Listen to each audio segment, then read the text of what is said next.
Hello student, as you know that we have the third equation of motion. We have already studied about in class 9th these three equation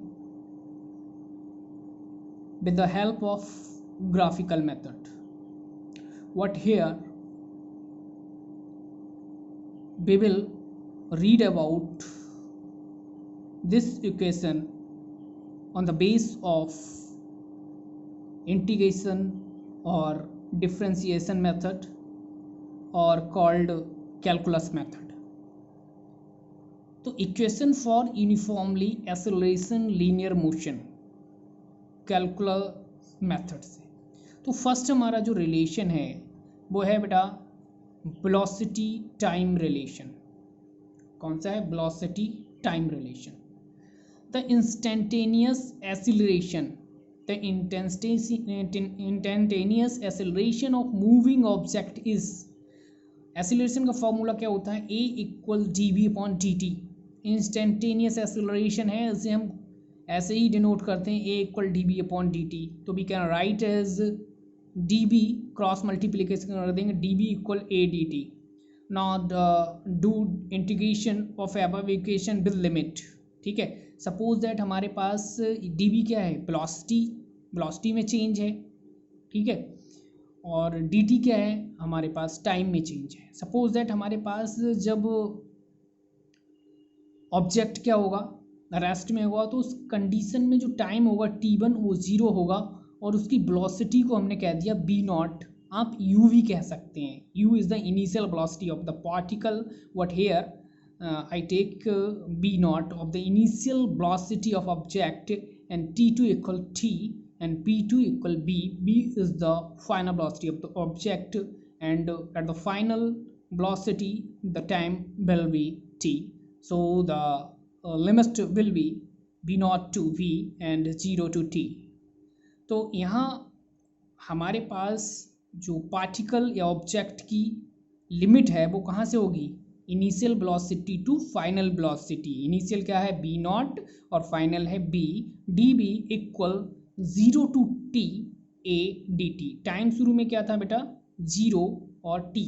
limit का मतलब क्या होता है? एक range होता है। Suppose that आप a से पॉइंट इस पॉइंट तक गए तो ये इसकी लिमिट हो गई। ठीक है, यहाँ सपोज दैट 0 से आप 2 मीटर तक गए तो इसका लिमिट क्या हो गया? 0 टू t 2 0 टू 2 हो गया। तो इसी भी आप पर हमने ये लिमिट यहाँ अप्लाई कर दी है और इंटीग्रेशन किया। अब इंटीग्रेशन और डिफ्रेंसिएशन आई वो already discuss about in the starting of your syllabus. we read about integration or differentiation, then b naught to b the integration of D V will be B, क्योंकि हमारे पास यहाँ 1 रहता है और 1 का इंटीग्रेशन अबाउट टू b होता है। तो लिमिट क्या हो गई? B naught equal a 0 to t।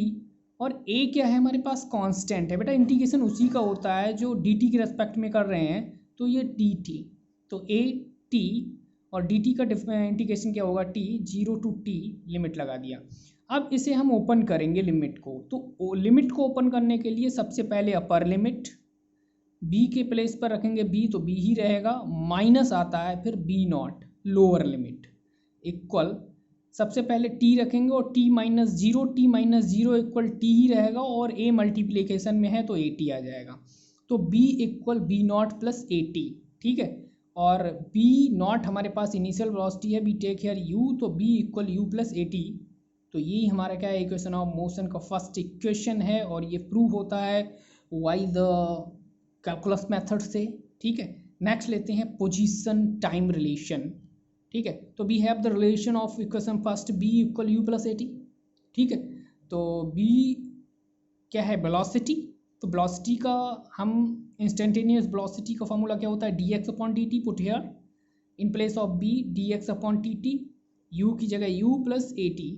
तो we can write as dx equal multiplication कर दो u dt plus a t dt। ठीक है।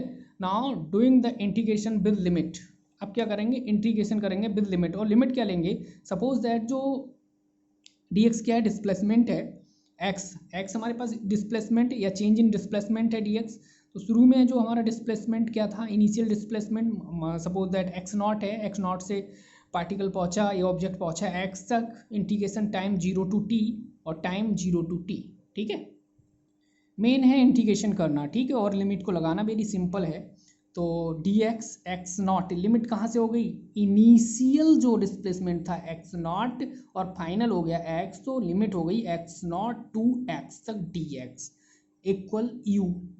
अब u हमें dt के रेस्पेक्ट में करना, u हमने ले लिया बाहर, ठीक है, बाहर ले लिया, तो क्योंकि हमें इंटीग्रेशन करना है बेटा dt के रेस्पेक्ट में, तो 0 to t dt plus 0 to 2 t a t dt।